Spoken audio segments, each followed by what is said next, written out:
Alyssa, just in case you're monitoring this, Bob is here.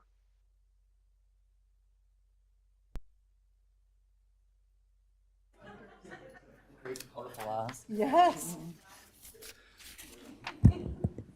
We can't see you, Bob. We can only hear you. Is that true? You must not be able to hear us. Here I am.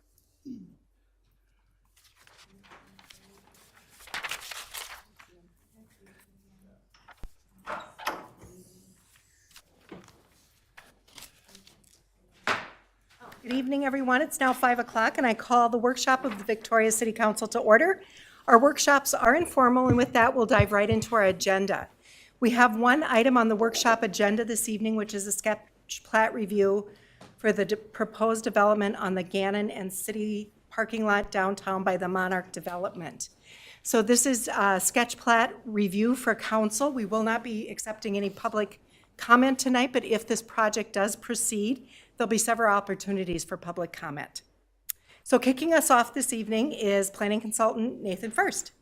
Nathan, go ahead. Thank you, Mayor. Good evening, Mayor, members of the council. I've prepared a hopefully brief presentation for you before we kick things off. I would note that we're calling this project the Gannon Property Project right now. Rich Gannon is the property owner. I would assume that it gets maybe a new name at some point, but that's what we're calling this currently. So again, sketch plat review.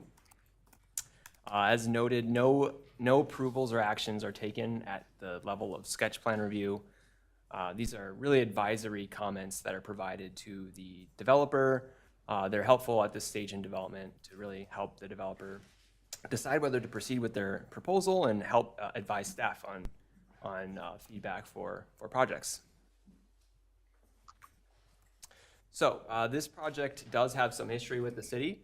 So on March 14th of last year, the City Council did look at a pre-development agreement with Monarch Development. In June of last year, the city hosted a neighborhood meeting for this development. The surrounding property owners had an opportunity to ask questions of the developer. In June of last year, the City Planning Commission reviewed the proposed sketch plat.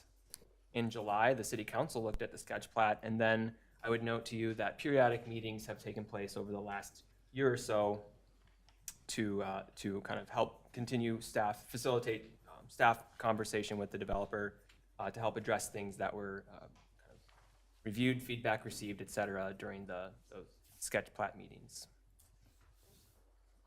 So here we are today. The existing conditions on this site are on the slide in front of you. There's three parcels involved in this. Two are city-owned. They're related to the city parking lot. And one is owned by Rich Gannon. That would be that privately owned storage building at 7942 Quamaqlit. So in total, this development area is just under 1/7 of an acre. And the city parking lot has 46 parking spaces. So those are your existing conditions. The city's comp plan identifies this particular parcel, like the rest of the central business district, for downtown mixed use. That allows for a range of different commercial and other uses, such as multifamily residential. For multifamily residential projects, the density range expectation is between 24 and 75 units per acre.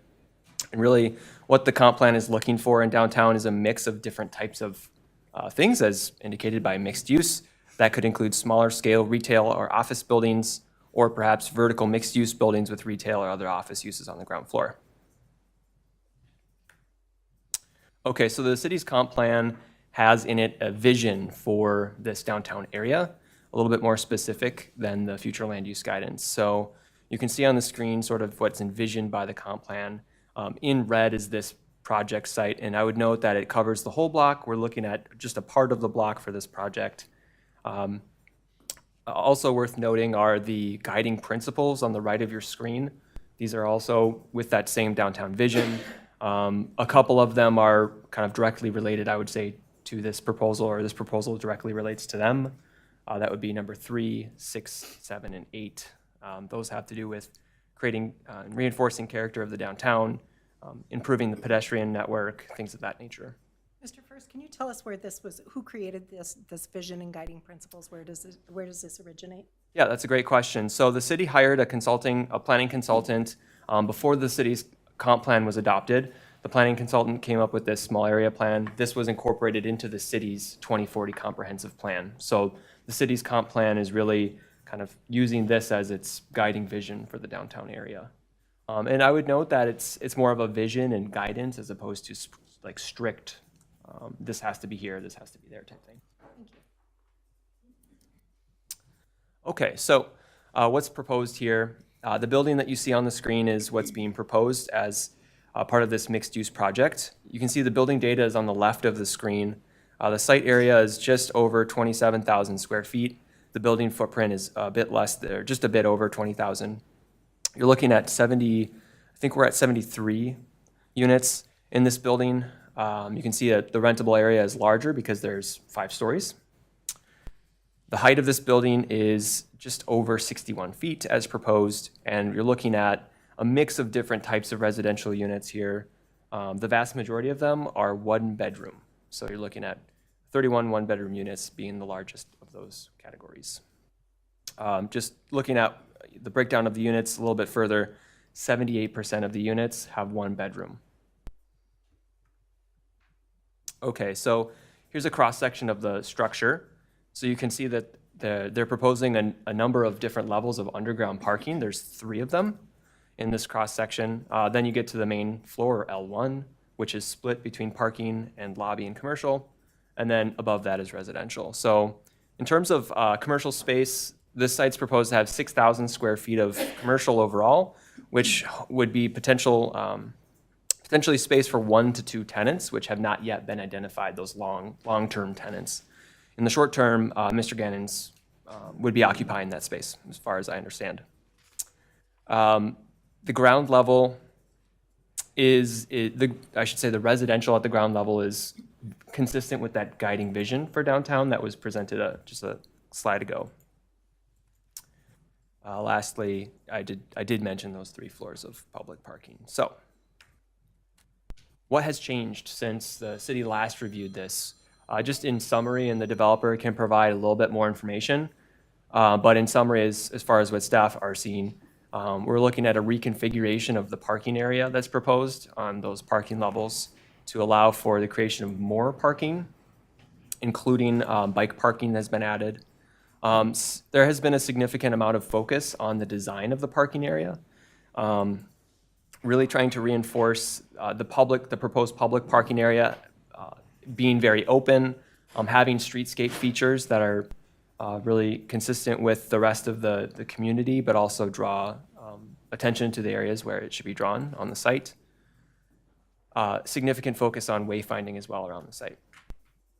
Pedestrian and vehicle circulation have been pretty thoroughly explored as well, and trying to separate and keep areas, keep pedestrians and vehicles separated where appropriate. So here's a floor plan of what that level 1, the ground floor, would look like. So you can see on Tower Boulevard, that's where those commercial fronts would be, with public parking behind them, between them and the restaurant uses to the north. So on the left of the screen, you can see the 2nd floor. This is where the residential units begin, and you can see an amenity deck that would be provided for those residential units in this building. Floors 3 through 5 have just residential units. One important part of this amenity deck is that it really helps to kind of articulate the mass of the building so that it kind of steps down as you go from, that'd be west to east to west, sorry. So here are the parking. This is all in the staff report, but want to make sure that we have this slide in case there's questions. So the design of the structure was pretty well reviewed. The first time this was presented to the City Council, the design takes a lot of cues from the surrounding area in Victoria, and a lot of the colors and materials are consistent and compatible with those things that are asked for both in the city code, the design manual, and what are seen in the area. So you can see a couple different perspectives of the building, and when I said the amenity deck kind of steps down, you can kind of see how that happens in this design, and the developer's architect can explain this all to you as well from their perspective. So one of the things that I did want to spend a minute or two on is perspectives of height, of building height. One of the things that I kind of wanted to illustrate is what 4 or 5-story buildings appear, what they look like from just a little bit away to help us put into context kind of what we're seeing proposed. So here's an image from downtown Hopkins. You can see a 4-story building that is sort of in the background of this site. And you can see that this building is mostly obscured by the 2-story building that sits between where we're looking and that 4-story building.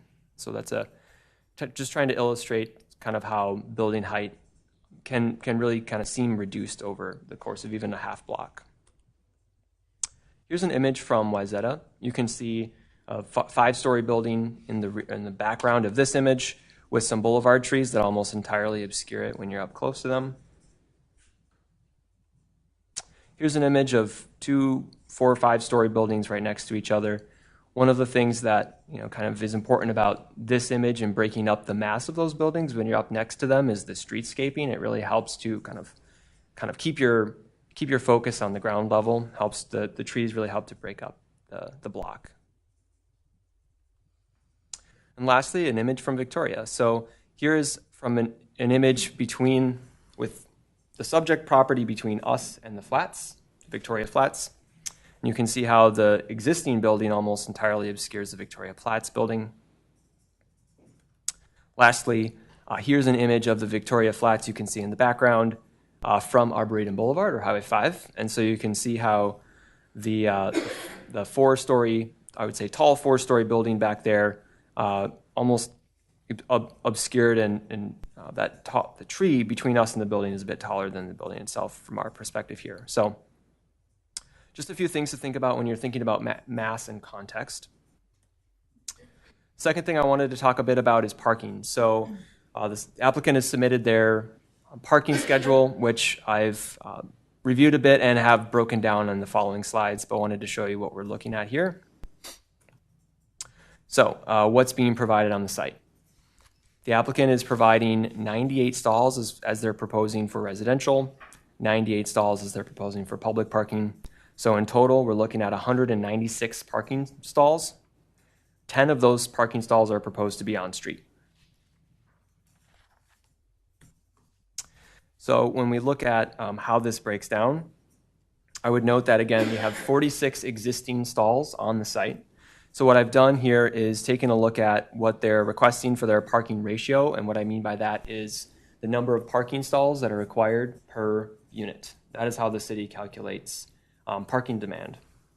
So with a parking ratio of 1.3, which is what has been approved for the Victoria Flats, you're looking at 96 stalls required for residential. That's how they arrived at that 96 number. With 196 total stalls, you're then looking at a remaining 100 stalls for any other use on the site or off the site. So in terms of the public benefit, that would be the additional stalls beyond the 46 existing in this area. You're looking at 54 additional parking stalls. And the increase there is 118%. Okay, Mr. First, just to be clear, the city require, okay, so that at 1.5, we would need 110 of those stalls for the building as it's proposed now, giving us 87 remaining public stalls, and which gives us an additional 41 on top of the 46 we have. Exactly. Yep. That's how that breaks down. And so you can see I've done that for a number of different ratios here, depending on what the city wants to see. Obviously, as you have a lower required parking rate, which 1.3 is lower than 2, you would then net more parking stalls for public use. That's kind of how that will break down in the end. And just again, to note, the developer is asking for 1.3. And I note here on this slide, that is what the Victoria Flats was approved at. Downtown West is at 1.5, and you can see how that breaks down here. You do have almost doubling still in that case of parking stalls. And again, just to clarify, the 1.3 is per unit, not per bedroom. That is correct. That is a per unit measurement, yes. Got it. Yep. All right, thank you.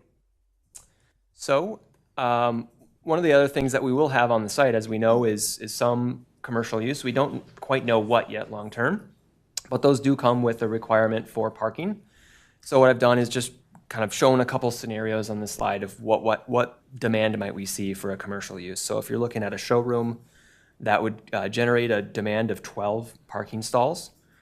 And then on we go. So retail and services, uses of that nature would require 22 parking stalls, 24 for office or medical type uses, 24 for an art studio. These are maybe some common type of uses that might end up in those 3,000 square foot spaces. So those would come out of the overall remaining stalls that are left after the residential use.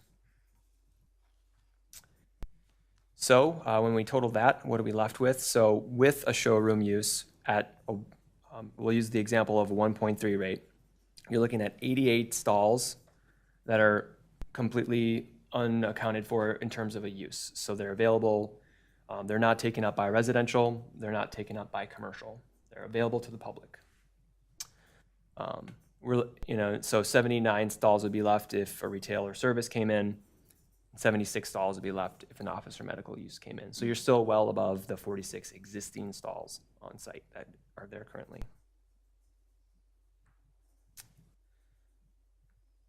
So that's all I really felt like I needed to go over on parking. Just in terms of the zoning and the land use process, should the developer decide to move forward, we are looking at a couple different entitlements that would be required. A planned unit development is anticipated, conditional use permit for multiple dwellings as well as building height, and then a major subdivision, so that'd be a preliminary and final plat. So those are the entitlements that we would be expecting. I would note to you that the current zoning is Central Business District, and it is also in the Shoreland overlay. So the neighborhood meeting way back when, I just wanted to really quickly summarize what staff heard from my understanding based on a review here. There was some discussion about parking requirements, needs of the commercial space, and impact to the existing public parking. Generally, the folks at the neighborhood meeting found the design of the building to be favorable. And lastly, there was a concern for pedestrian access and ease of pedestrian movement across the site. So this evening, what we are looking for is to hear from the developer, and they'll be able to provide a little bit more information on the development. We have a video that they provided us, which is a walkthrough of the site. It's pretty helpful in understanding kind of what it will look like. And then the city council should provide that high-level feedback that will help them identify whether to move forward. So that would be a successful meeting this evening if we get that. So all that said, that's all I have prepared for you. I'm happy to take questions, or we can move right into the video. Okay. Council, questions for Mr. First? All right, let's move on. We'll go ahead. Okay. To the video. Mr. Runk, welcome. Are you going to give us an introduction to this? Yes, I'm actually going to ask, before we have the video start, Rich Gannon, he's here today to speak on behalf of the property that he owns and the future vision.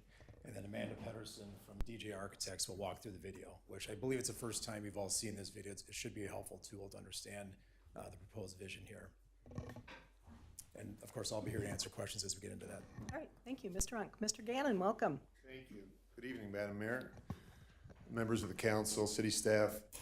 I appreciate just a few moments this evening. I know that I do want to share just a little bit about the history of my building and just some of the concerns that I have just moving forward. So I bought that building in the early 90s, and no sooner than I bought the building, the city began acquiring the residential properties to the north and to the south of me.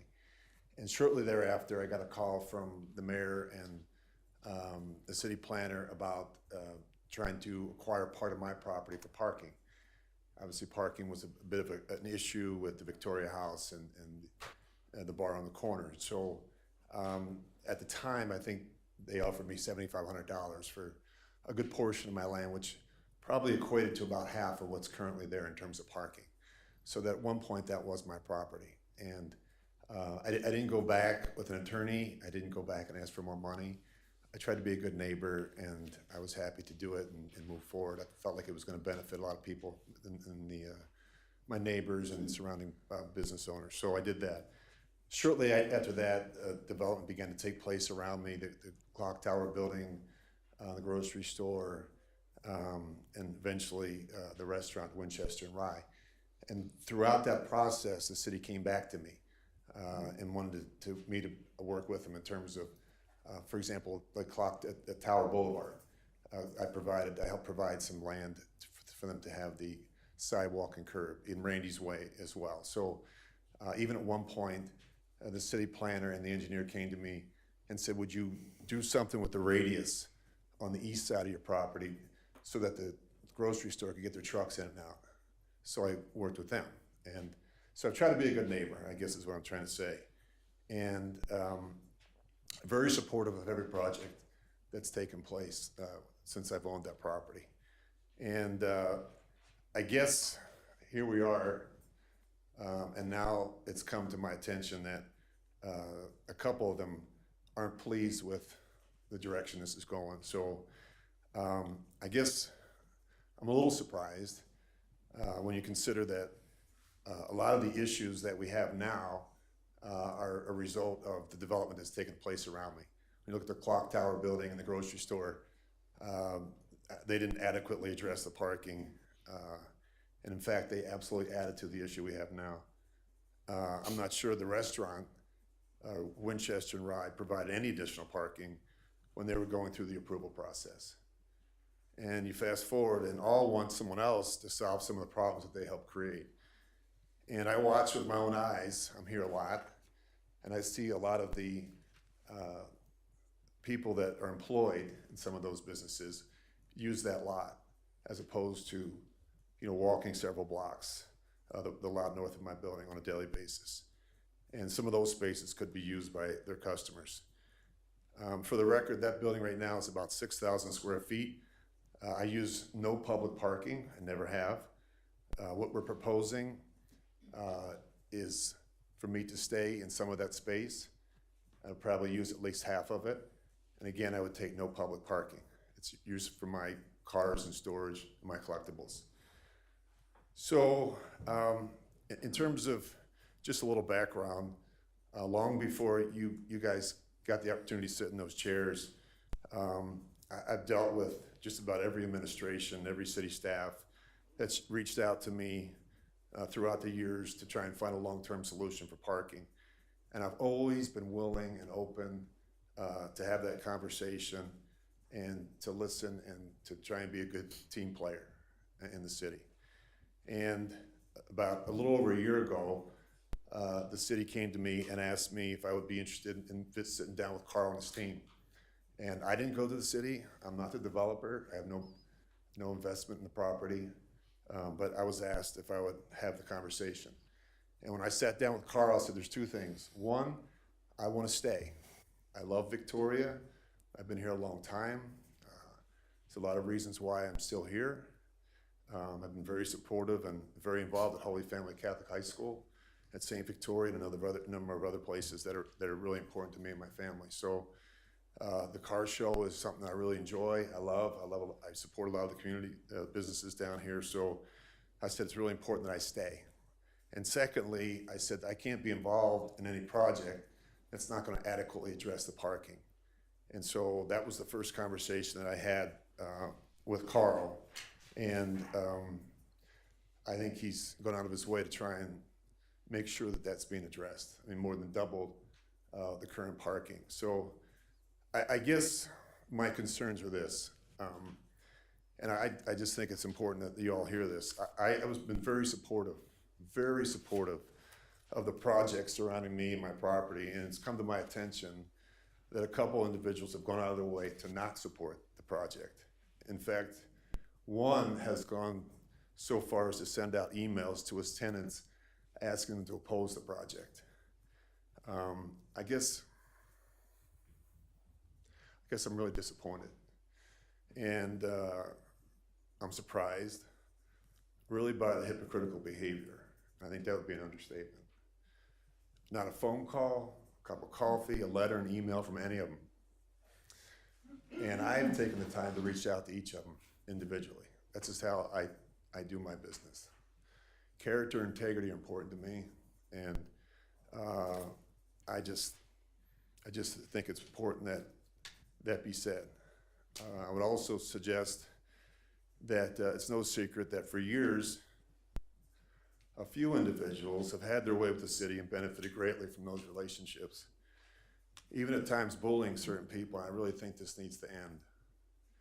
I'm hopeful that this new administration will stand strong and provide the leadership this city so desperately needs. And that's why you were all elected. And I think you need to do what's in the best interest of the people of Victoria, not what's in the best interest of Rich Gannon or Carl and his team, what's in the best interest of the people of Victoria. I'm confident you will, and I'm convinced this is a project that makes sense for Victoria. And I appreciate a few moments tonight. If you have any questions, I'm happy to answer them. Thank you, Mr. Gannon. Council, questions for Mr. Gannon? All right, Thank you. thank you. Thank you.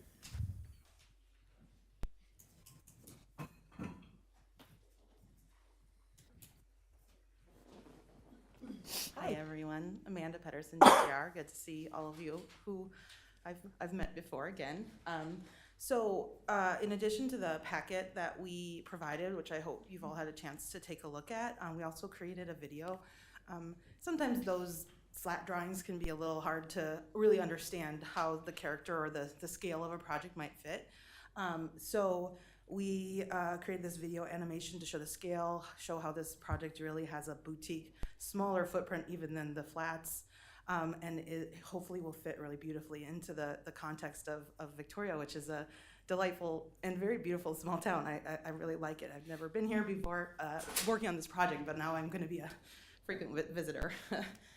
If you want to start the video, Nathan. I'm going to have him stop. I think I might run through the video once first, just while you watch it, and then I'll go through it again, and I might stop and highlight a few items. But just to talk, while we made, as Nate mentioned, we made a lot of changes to the public parking based on feedback we got from council and from our neighbors that we spoke to at the neighborhood meeting and staff, including really emphasizing the streetscape, building in a lot of the elements that are essential to the character of Victoria, the paver patterns, the light posts with flags, the grills at the trees, flowers, and we think that all of these elements help really bring the project to life. So you can kind of feel how as a pedestrian it might feel to walk along the street if this building were there. So as you can really feel, the first 2 floors of the massing are really emphasized with detail, character, brick detailing, arched windows to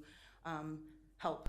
And then as it approaches Victoria Flats is where the mass gets larger, and you can really see how it is very similar in scale to the existing building.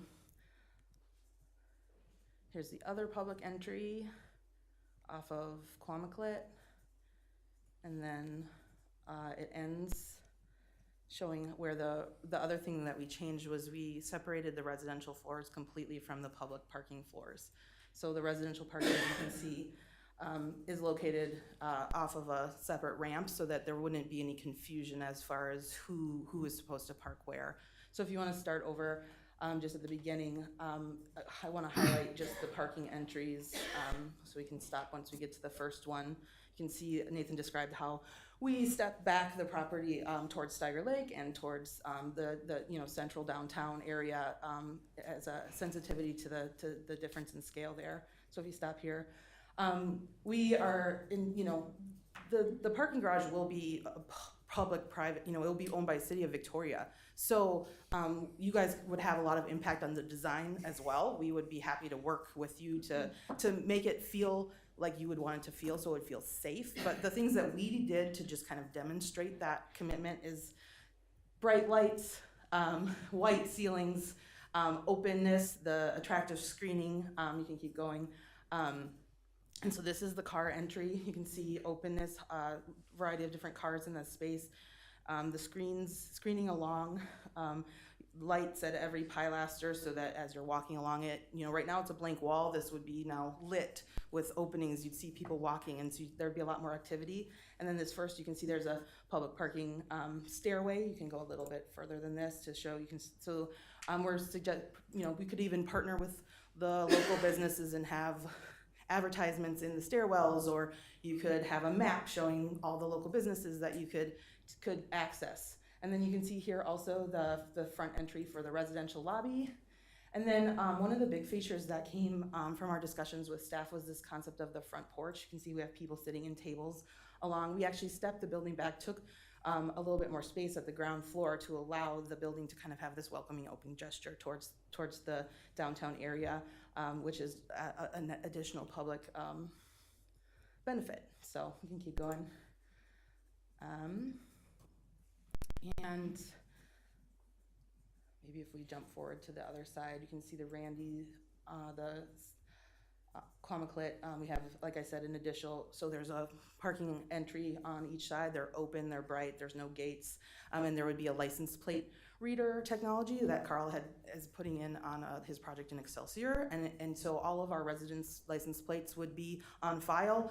And if it was read and that they were parking in there for too long, they would get ticketed, or they could even be towed. So here's the other entry. We color coded each level so you can know I parked on the blue level, I parked on the green level, or whatever it might be. So it's very easy. And then there's a pedestrian access that you can see down here as well. So whichever direction you may be going, you can easily find your way.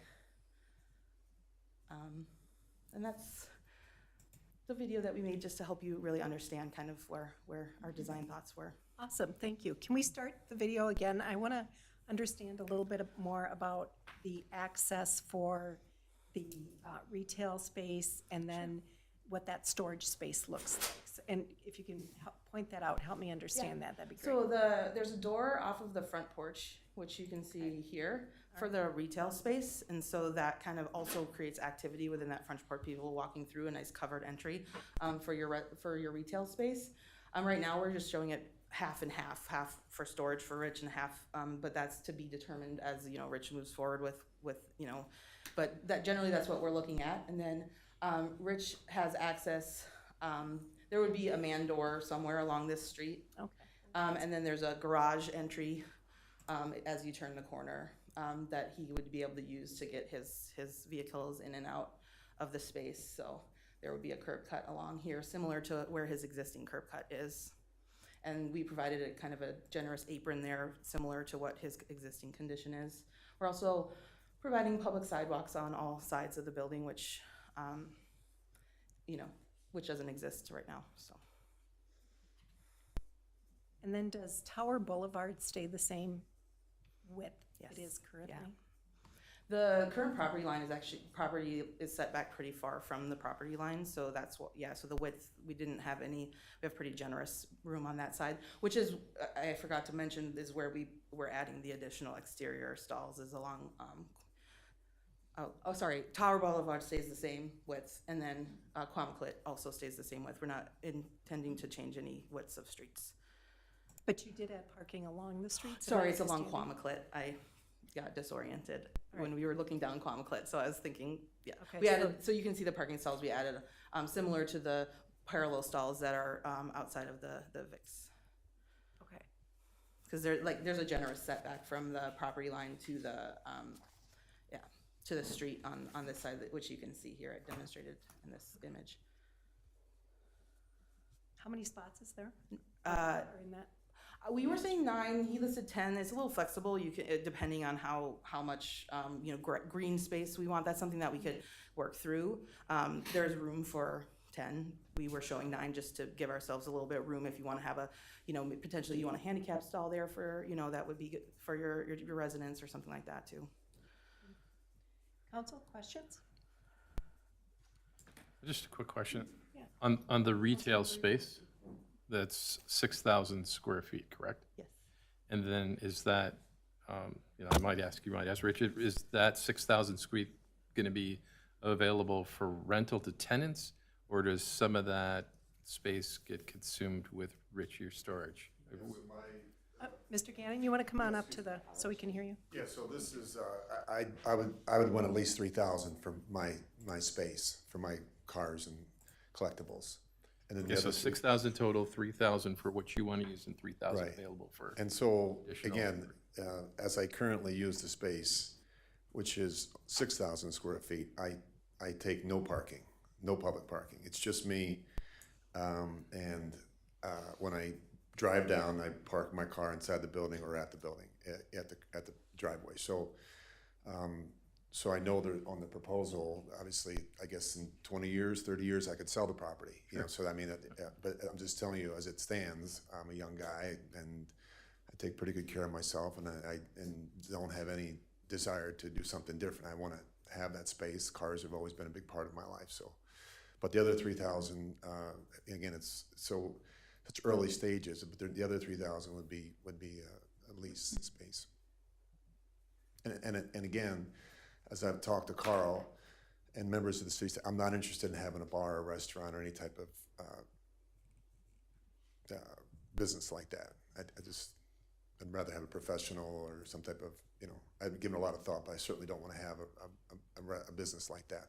It's going to bring a lot more people to and require weekends. And I think I'm sensitive to the neighbors that would be upstairs as well.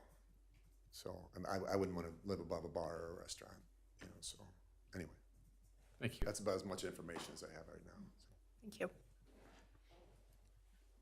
Council, other questions? Yeah, Yeah. like regular question, or are we? Yeah. Okay. Yeah, go ahead. Move on? Let's- Okay, so, Yeah. I do think it's important, right, because one of the things that we hear a lot about any development downtown, is people get concerned about the height. And so just to confirm, right, so it's depending on, because there's the hill there, right?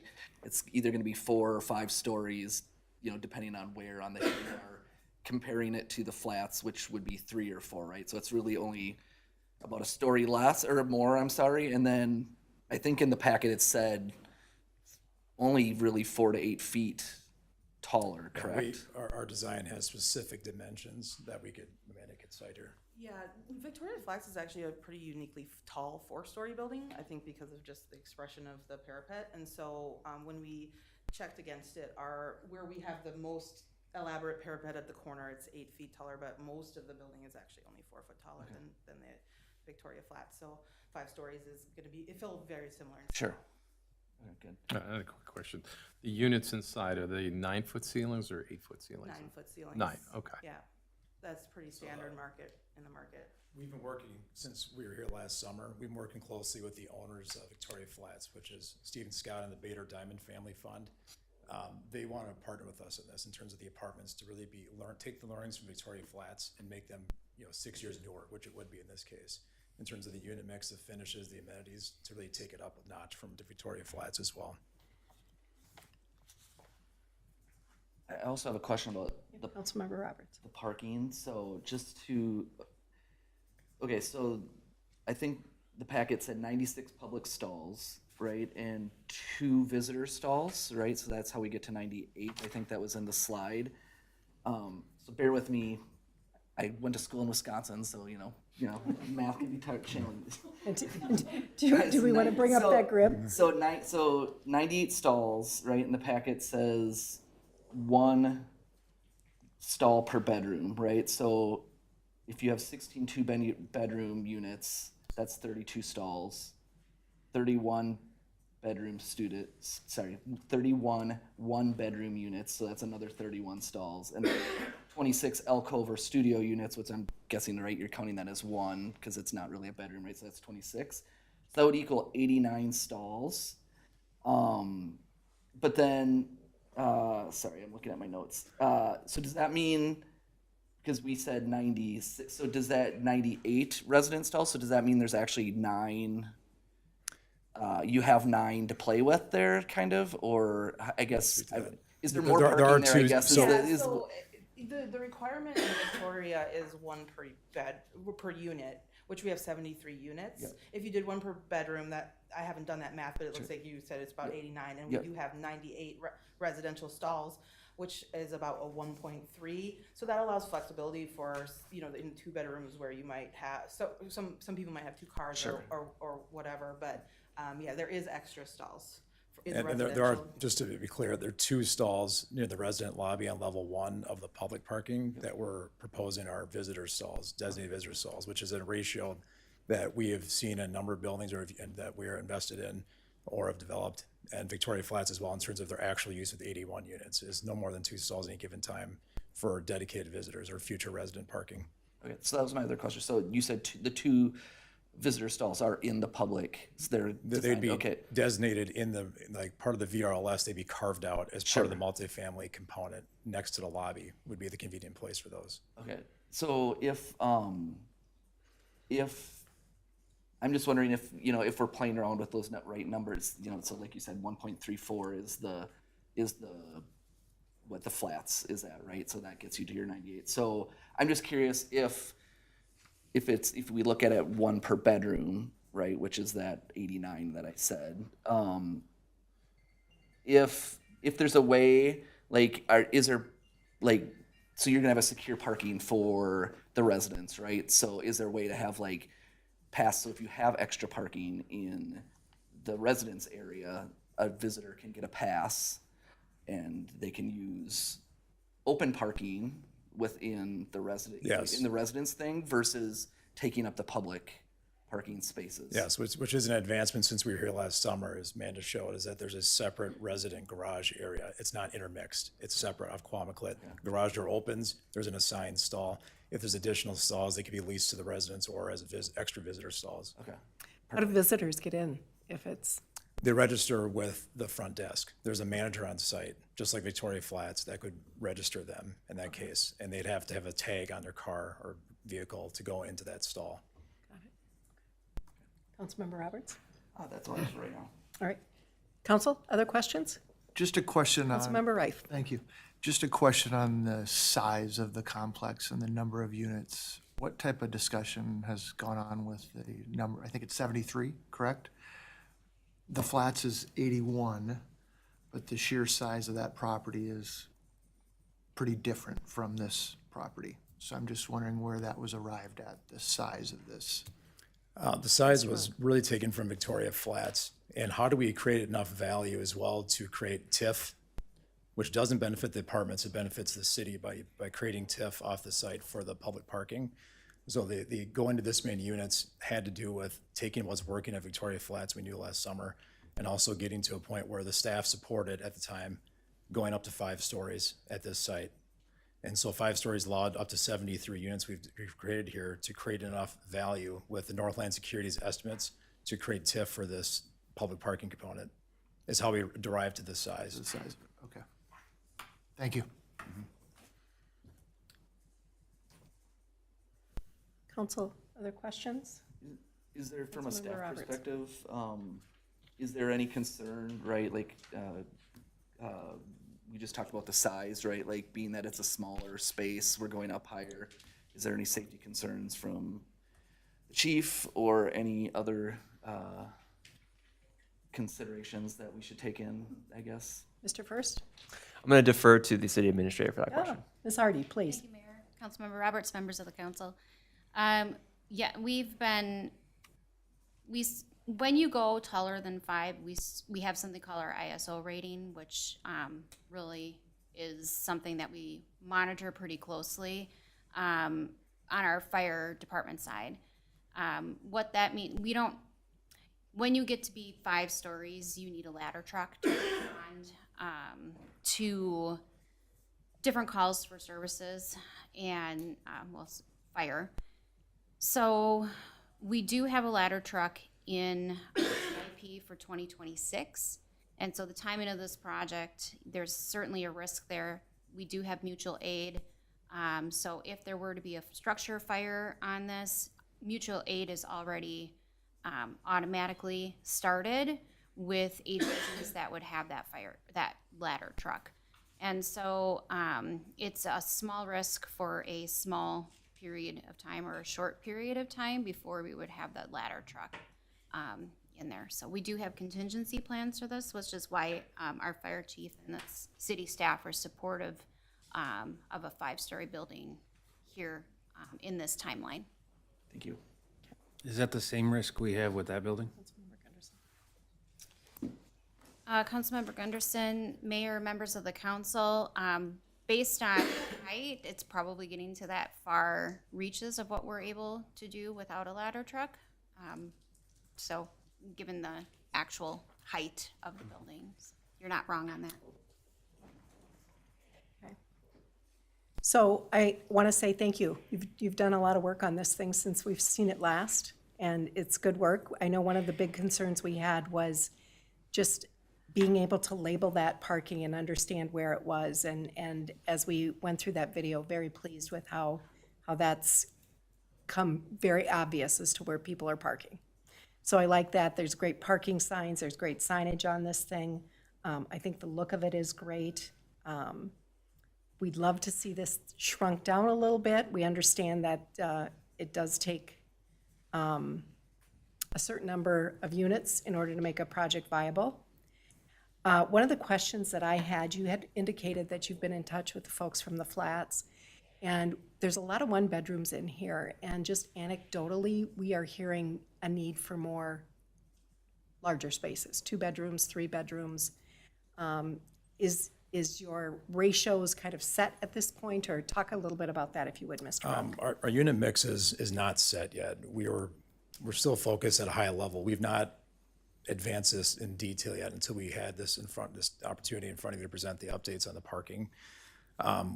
As we continue to work closely with Stephen Scott and the Bader Diamond Fund, it very well could be that we collapse some of the units. Right now, it's the end units that are 2 bedrooms, which have corner glass overlooking Steiger Lake and downtown Victoria, and all the inline units are 1s and alcoves.